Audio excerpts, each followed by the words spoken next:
Chemistry में next topic की तरफ 1.2 topic 1.2 and that is actually branches of chemistry. अब जिस तरह मैं ब्रांचेस ऑफ केमिस्ट्री पढ़ा रहा हूं तो केमिस्ट्री को बहुत सारे ब्रांचेस में हमने, बहुत सारी शाखाओं में हमने, बहुत सारी फील्ड्स में हमने डिवाइड किया हुआ है। चंद जो चीजें इंपॉर्टेंट है हम वो वहां पर पढ़ेंगे, जिसमें सबसे पहला पार्ट है ऑर्गेनिक केमिस्ट्री का। मैं आपको समझा दूंगा, समझाने के बाद आप वीडियो रोकिएगा तो आपको वो लिखा हुआ इसकी डेफिनेशन मिल जाएगी। अदरवाइज आपकी बुक में जो डेफिनेशंस लिखी हुई हैं बिल्कुल अप टू द मार्क है, बेस्ट है, फुल मार्क्स आपको उससे भी मिल जाएंगे। अगर आपको यहां से समझ आ गई और वहां से याद हो गया, काम आपका आसान हो जाएगा। जो पहली ब्रांच आती है हमारे पास केमिस्ट्री की वो है ऑर्गेनिक केमिस्ट्री। ठीक है, ऑर्गेनिक केमिस्ट्री एक्चुअली इस दुनिया में जितने भी मटेरियल्स हैं, अगर उनके अंदर कार्बन पाया जा रहा है, सिवाय सिवाय इंग्लिश में बोलते हैं एक्सेप्ट, सिवाय कार्बोनेट्स के, क्योंकि कार्बोनेट्स में भी कार्बन पाया जाता है लेकिन ये ऑर्गेनिक केमिस्ट्री में शुमार नहीं होता, बाइकार्बोनेट्स के, ऑक्साइड्स के और कार्बाइड्स के, इनमें एक्सेप्ट इनमें कार्बन पाया जाता है लेकिन ये ऑर्गेनिक केमिस्ट्री का हिस्सा नहीं है। मैं दोबारा समझा देता हूं, ऑर्गेनिक केमिस्ट्री में एक्चुअली हम वो तमाम कंपाउंड्स को पढ़ते हैं जिसमें कार्बन पाया जाए, राइट, सिवाय इनके, इनमें भी कार्बन पाया जाता है लेकिन ऑर्गेनिक केमिस्ट्री का हिस्सा नहीं है, राइट। ये तो हो गया एक डेफिनेशन। तो अगर मैं ऑर्गेनिक केमिस्ट्री की डेफिनेशन बोलूंगा तो मैं क्या बोलूंगा, मैं सिंपल कहूंगा कि organic chemistry is the branch of chemistry in which we study about the carbon containing compounds, in which we study about the carbon containing compounds except carbonates, bicarbonates, oxides and carbides। बात खत्म। अब दिमाग में आप लोगों को सवाल आ रहा होगा कि सर जी ये भी carbon containing compounds, organic chemistry में भी कार्बन कॉन्टेनिंग कंपाउंड्स ही पढ़ते हैं, तो इनके कार्बन कॉन्टेनिंग कंपाउंड और इनके कार्बन कॉन्टेनिंग कंपाउंड में फर्क क्या है? अब मैं आपको फर्क बताता हूं। एक्चुअली ऑर्गेनिक केमिस्ट्री में एक्चुअली हम पढ़ते हैं कार्बन कॉन्टेनिंग कंपाउंड्स। इन कार्बन कॉन्टेनिंग कंपाउंड्स में और इनमें फर्क ये है कि ये वाले जो कार्बन कॉन्टेनिंग कंपाउंड्स हैं ये हाइड्रोकार्बन्स होते हैं। हाइड्रोकार्बन्स का मतलब होता है कि इनमें हाइड्रोजन भी होता है और कार्बन भी होता है, हाइड्रोजन भी होता है और कार्बन भी होता है। तो अब आपको समझ आ गया होगा कि ऑर्गेनिक केमिस्ट्री में हम कार्बन कॉन्टेनिंग कंपाउंड्स पढ़ते हैं जिनमें हाइड्रोकार्बन्स मौजूद होते हैं, जबकि ये जो कार्बोनेट्स हैं, बाइकार्बोनेट्स हैं, ऑक्साइड्स और कार्बाइड, इनमें हाइड्रोजन और कार्बन में से एक चीज मिसिंग होती है। मैं आपको एक और मिसाल देता हूं, ज्यादा अच्छा समझ आ जाएगा। मिसाल के तौर पर मेरे पास एक कंपाउंड है C6H12O6, CH3OH, CO2। अब हम देखते हैं कि इनमें से ऑर्गेनिक कंपाउंड्स कौन से हैं जिनको हमने ऑर्गेनिक केमिस्ट्री में पढ़ना और इनऑर्गेनिक कौन से हैं जो ऑर्गेनिक नहीं है। तो आप देखें, मैंने आपको बताया था कि कार्बन कॉन्टेनिंग कंपाउंड, अब इसमें भी कार्बन है, इसमें भी कार्बन है, इसमें भी कार्बन है, तीनों कार्बन कॉन्टेनिंग कंपाउंड्स है। क्या ये तीनों ऑर्गेनिक केमिस्ट्री का हिस्सा है? नहीं। अच्छा जी, फिर मैंने आपको बताया कार्बन कॉन्टेनिंग कंपाउंड्स तो हैं हो, लेकिन उनमें हाइड्रोजन और कार्बन का मौजूद होना जरूरी हो। अब देखते हैं, आप देखें हाइड्रोजन का और कार्बन दोनों मौजूद है, इसका मतलब है ये ऑर्गेनिक केमिस्ट्री होगा। इसमें देखें हाइड्रोजन कार्बन मौजूद है, ये ऑर्गेनिक केमिस्ट्री होगा। इसमें कार्बन मौजूद है, हाइड्रोजन नहीं है। अब चूंकि एक चीज मिसिंग है तो ये कार्बोनेट्स और बाइकार्बोनेट्स वाली कैटेगरीज में आती है, तो ये जो है हमारे पास ऑर्गेनिक नहीं है, ऑर्गेनिक केमिस्ट्री में शुमार नहीं होगा, ये इनऑर्गेनिक में होगा। सो ये वाला एक्चुअली किसमें होगा, इनऑर्गेनिक में। तो फास्ट फॉरवर्ड, जल्दी से सादा अल्फाज में बताता हूं कि organic chemistry is the branch of chemistry in which we study the carbon containing compounds और हाइड्रोकार्बन्स एक्सेप्ट, सिवाय कार्बोनेट्स के, बाइकार्बोनेट, ऑक्साइड और कार्बाइड्स के। ये सीधी सी बात है, ठीक है, ज्यादा कंफ्यूज होने की जरूरत नहीं है। 2 लाइनें आपने यहाँ पे समझ लिया, वहां से याद करें, अल्लाह अल्लाह खैर सल्लाह, आगे बढ़े, ठीक है। जिंदगी में और बहुत कुछ करना है, ये इस तरह छोटी छोटी बातों पर अड़ना नहीं है। इन पे पूरे पूरे चैप्टर्स हैं, आगे पूरे पूरे चैप्टर्स हम पढ़ेंगे, इनके कंपाउंड्स पढ़ेंगे, रिएक्शंस पढ़ेंगे, मैकेनिज्म्स पढ़ेंगे। So nothing to worry about it, छोटी छोटी बातों को लेके इन्हीं पे रोना धोना नहीं करना। आई होप कि समझ आ गया होगा। अगर नहीं समझ आया तो कमेंट कर दे नीचे, या कोई मेरा पर्सनल नंबर भी होगा, मैं एंड पे आपको बता दूंगा, तो उस पर जनाब मैसेज कर दे, मैं आपको एक और वीडियो बना दूंगा एक और आसान तरीके से। मेरे पास पढ़ाने के 1001 तरीके हैं। मैं 15 साल से पढ़ा रहा हूँ, इसी टीचिंग फील्ड में हूँ, एंड आप समझेंगे मेरे पास पढ़ाने के 1001 तरीके हैं। आपको कोई एक तरीका चूज करना है, पिक करना है, जिससे आपको समझ आ जाए, ठीक है। There is no shortcuts in life, और सेटिस्फैक्शन इज लिथल। हमेशा keep hungry for knowledge, knowledge के लिए हमेशा भूखे रहें, प्यासे रहें, ठीक है। सो ऑर्गेनिक केमिस्ट्री खत्म हो गई। मूव करते हैं सेकंड ब्रांच के लिए, वो है inorganic chemistry. Let me rub this white board. Okay जी, सेकंड ब्रांच है हमारे पास इनऑर्गेनिक केमिस्ट्री। इनऑर्गेनिक केमिस्ट्री क्या कहलाती है जनाब? इसमें हम जितने भी ऑल एलिमेंट्स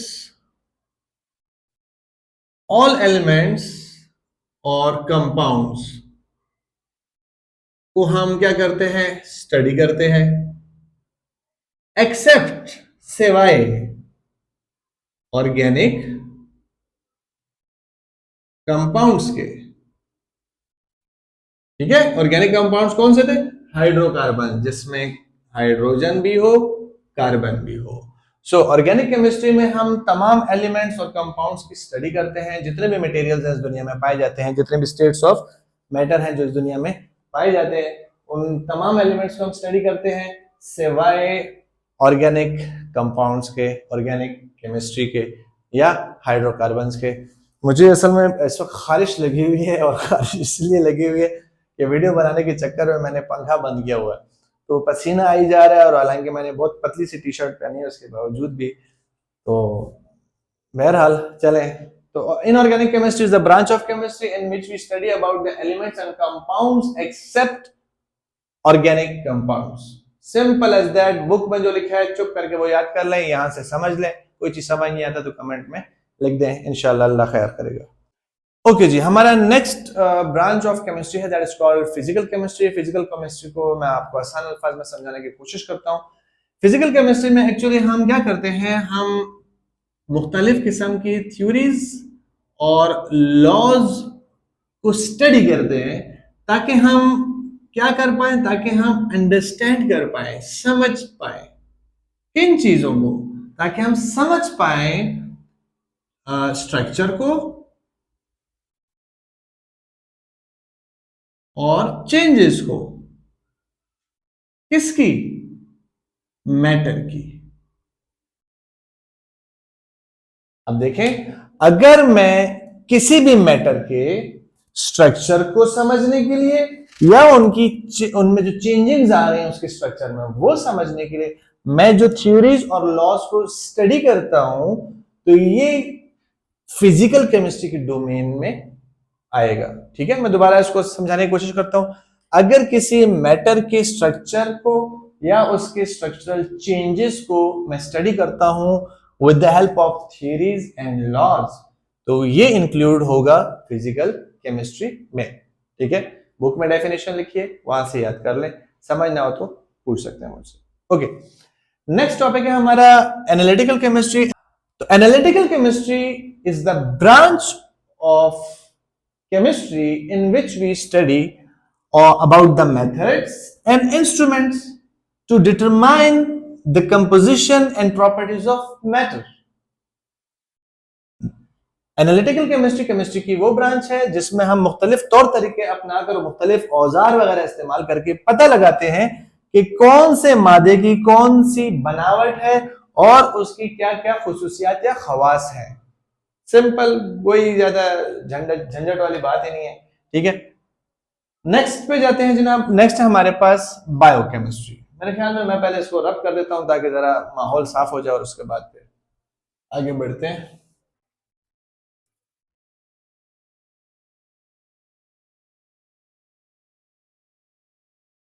फिफ्थ ब्रांच है हमारे पास, वो कहलाती है बायो केमिस्ट्री। आप इसको एक ही इकट्ठा भी बायो केमिस्ट्री लिख सकते हैं। मैंने बायो के बाद हल्का सा इस तरह डैश लगा दिया फिर केमिस्ट्री, ताकि आपको समझ इजीली आ सके। बायो का मतलब होता है लाइफ या लिविंग ऑर्गेनिज्म, और chemistry simple study of chemicals है, ज्यादा कंफ्यूज करने की जरूरत नहीं है। देखिए, हम जानदार हैं, हम बायो है ना, बायोलॉजी, बायोलॉजिकल बीइंग्स हैं हम। तो हमारे जानदारों के अंदर बहुत सारे केमिकल प्रोसेसेस हो रहे हैं। तो जानदारों के अंदर जो केमिकल प्रोसेसेस हो रही होती हैं, that is included in the biochemistry. सीधी सी बात है, प्लांट्स के अंदर, प्लांट्स भी जानदार है, बायो है। तो जब बायो वर्ड आ गया इसका मतलब है जानदार है। तो जानदारों के अंदर जो भी केमियाई चेंजेस हो रही हैं, केमिकल चेंजेस हो रही हैं वहां पर, अगर जानदारों के अंदर हम उन केमिकल चेंजेस को स्टडी करते हैं, that would be included in the biochemistry. Bio का वैसे मैं बता देता हूं, बायो का मतलब होता है लाइफ या लिविंग ऑर्गेनिजम्स, लिविंग ऑर्गेनिजम्स। और केमिस्ट्री का मतलब होता है स्टडी ऑफ केमिकल्स। यहां पर ब्रांचेस ऑफ केमिस्ट्री में इसका मतलब, केमिस्ट्री का मैं मतलब बना रहा हूं स्टडी ऑफ केमिकल रिएक्शंस। यहां पर तो आप देखेंगे क्या डेफिनेशन बनती है, the study of chemical reaction inside a living body, inside a living organism is called biochemistry. Okay, next है हमारे पास सिक्स्थ ब्रांच है, that is called environmental chemistry. Environmental chemistry में एक्चुअली हम स्टडी करते हैं केमिकल और टॉक्सिक सब्सटेंसेस की। जितने भी जो केमिकल और टॉक्सिक, टॉक्सिक का मतलब होता है जहरीला, टॉक्सिक सब्सटेंसेस को हम स्टडी करते हैं।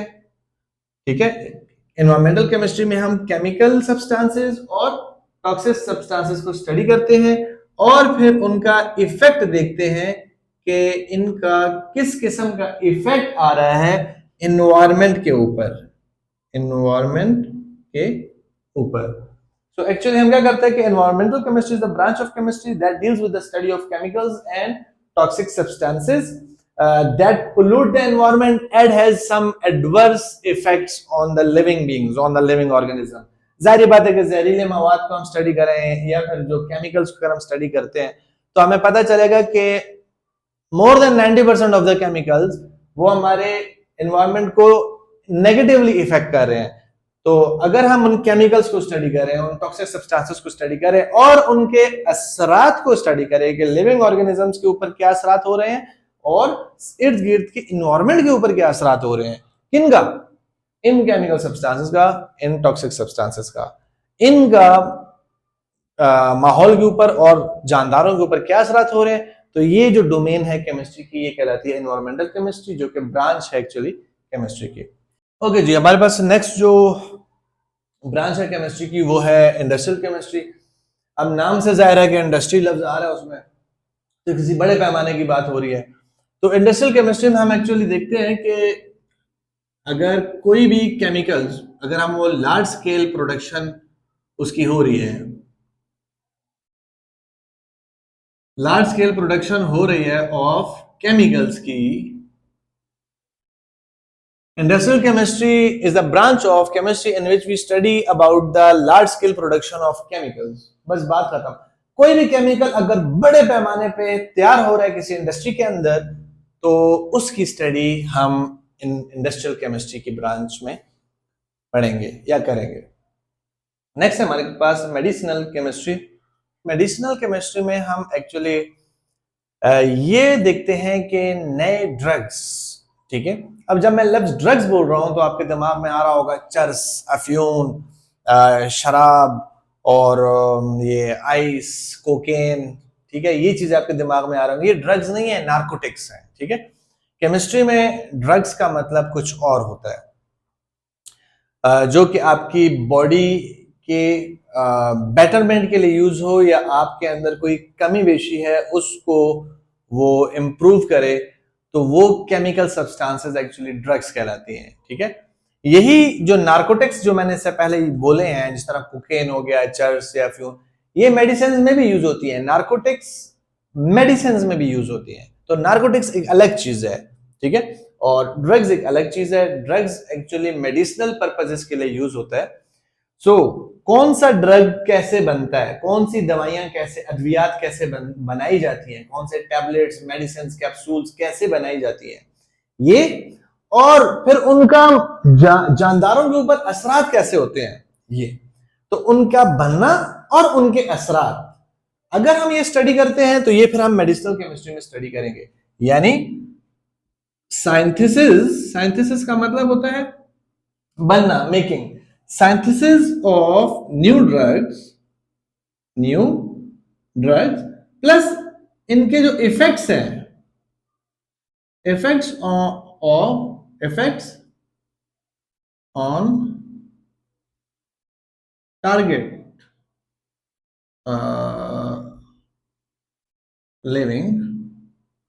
Targeted living organisms. अगर हम साइंथिसिस ऑफ न्यू ड्रग्स को स्टडी करें या फिर इनके इफेक्ट्स देखें टारगेटेड लिविंग ऑर्गेनिजम्स के पर, जाहिर बात है कि अगर एक बंदे का सर नहीं दुख रहा तो उसको तो हम नहीं पैरासीटामोल देंगे ना, पैरासीटामोल तो उस टारगेटेड लिविंग ऑर्गेनिज्म को देंगे जिसके सर में दर्द हो रहा है। जिसके सर में दर्द हो रहा है उसको मैंने पैरासीटामोल दिया, तो मैं चेक करूंगा क्या इसका इफेक्ट हो रहा है, नहीं हो रहा, क्या मुझे इसको कोई और टैबलेट देनी चाहिए या इसका कोई और इशू है। सो अगर हम ड्रग्स की बनावट और उनके असरात किसी जानदार के ऊपर स्टडी कर रहे हैं तो ये दोनों मेडिसिनल केमिस्ट्री में पढ़े जाएंगे। नाइन्थ ब्रांच है हमारे पास, दैट इज कॉल्ड पॉलीमर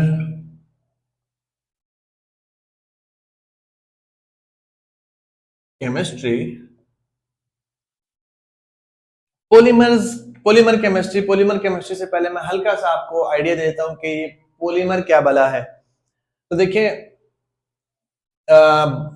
सादा अल्फाज में, क्योंकि आगे चैप्टर आई थिंक 10th की बुक में, 9th की बुक में भी इसका आगे चैप्टर्स में थोड़ा बहुत है डिटेल, और 10th में भी काफी डिटेल है इंडस्ट्रियल केमिस्ट्री वाले चैप्टर में। तो वहां पे आप ज्यादा डिटेल से, पूरा चैप्टर है, आप उसमें पॉलीमर्स के बारे में पढ़ेंगे, लेकिन हल्का सा मैं आपको आइडिया देता हूँ कि पॉलीमर क्या है।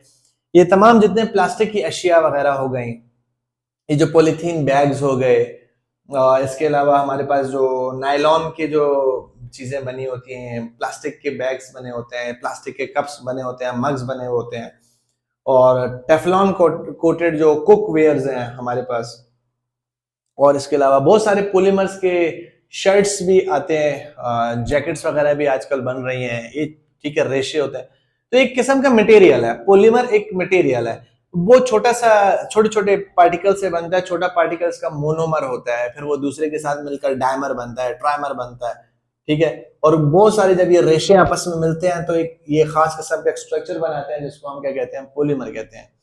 सो पॉलीमर केमिस्ट्री का अगर सादा अल्फाज में बताऊं कि पॉलीमर केमिस्ट्री में हम study of, this is the study of polymers, ठीक है। और स्टडी ऑफ पॉलीमर्स, अब स्टडी ऑफ पॉलीमर्स में क्या क्या स्टडी करते हैं, स्टडी ऑफ पॉलीमर में हम स्टडी करते हैं कि उसका स्ट्रक्चर कैसा है। It is actually the study of polymers, ठीक है। अब किस चीज की स्टडी हम देखते हैं, उसके स्ट्रक्चर के बारे में, उसके करेक्टर्स के बारे में, उसके कंपोजिशन के बारे में, उसकी प्रॉपर्टीज के बारे में, यूजेस के बारे में, इंपॉर्टेंस के बारे में। ये किस चीज की सारी बातें हो रही हैं, ये बातें हो रही है पॉलीमर की, ठीक है। पॉलीमर एक मटेरियल है, मैं आपको बता चुका हूं। तो अगर मैं structure, characters, composition, properties, uses, importance of polymer पढ़ रहा हूं तो वो इंक्लूड होगा पॉलीमर इन केमिस्ट्री में, ठीक है। अच्छा जी, अब नेक्स्ट हमारे पास नेक्स्ट ब्रांच आई थिंक 9 हो गए, 10वां है हमारे पास जियोकेमिस्ट्री। जियोकेमिस्ट्री को भी देख लेते हैं। जियो केमिस्ट्री, पंखा असल में बंद है और बहुत ज्यादा गर्मी है और आपको पता है कि जून जुलाई का महीना है। जियोकेमिस्ट्री में हम क्या पढ़ते हैं, देखिए ये जो जियो वर्ड यूज किया हुआ है इसका मतलब होता है अर्थ। ठीक है, अर्थ। जियो, आपने जियो न्यूज सुना है ना, जियो न्यूज। तो जियो न्यूज का मतलब क्या है कि the news of the earth, of the globe. ठीक है, जो प्लैनेट अर्थ है, प्लैनेट अर्थ की जो भी खबरें होती हैं वो जियो न्यूज आपको सुनाते हैं। तो जियो का असल में मतलब होता है अर्थ। अच्छा जी, तो जियो केमिस्ट्री क्या है? केमिस्ट्री एक ब्रांच है जिसमें हम स्टडी करते हैं, क्या क्या स्टडी करते हैं जरा चेक करते हैं। हम इसमें स्टडी करते हैं केमिकल कंपोजिशन, हम इसमें स्टडी करते हैं स्ट्रक्चर को, हम इसमें स्टडी करते हैं तब्दीलियों को। ट्रांसफॉर्मेशन का मतलब होता है चेंजिंग। ठीक है, ट्रांसफॉर्मेशंस को किसके? Chemical composition, structure, transformations of earth crust. ये क्रस्ट जो है ये जमीन की सबसे ऊपरी सतह होती है, इसको अर्थ क्रस्ट कहते हैं। जहां पे अभी मैं खड़ा हूं, जिस जमीन की सतह पे, या आप लोग जहां पे जमीन के ऊपर पांव रखते हैं, ये अर्थ की क्रस्ट कहलाती है। ठीक है, अगर हम जो सतह बनी हुई है जमीन की, इस जमीन की सतह की के बारे में इसकी केमिकल कंपोजिशन देखेंगे, किन चीजों से बना हुआ है ये जो जमीन की जो ऊपरी सतह है, सबसे बालाई सतह, ये किस चीज से बनी हुई है और इसका स्ट्रक्चर कैसा है और इसमें क्या क्या तब्दीलियां रोनुमा होती हैं वक्त के साथ साथ या सदियों के साथ साथ। तो अगर मैं ये तीन चीजें पढ़ रहा हूं जमीन की ऊपरी सतह के बारे में, तो ये जियोकेमिस्ट्री में शुमार होगा। So in geochemistry we study about the chemical composition, structure and transformations about the earth's crust। ठीक हो गया? अब ये जारी बात है, इसमें फिर वो आपने पढ़ा होगा छोटी क्लासेस में कि रॉक्स और मिनरल सॉइल्स। ठीक है, ये चीजें ये भी इसी में ही शामिल हो जाती हैं।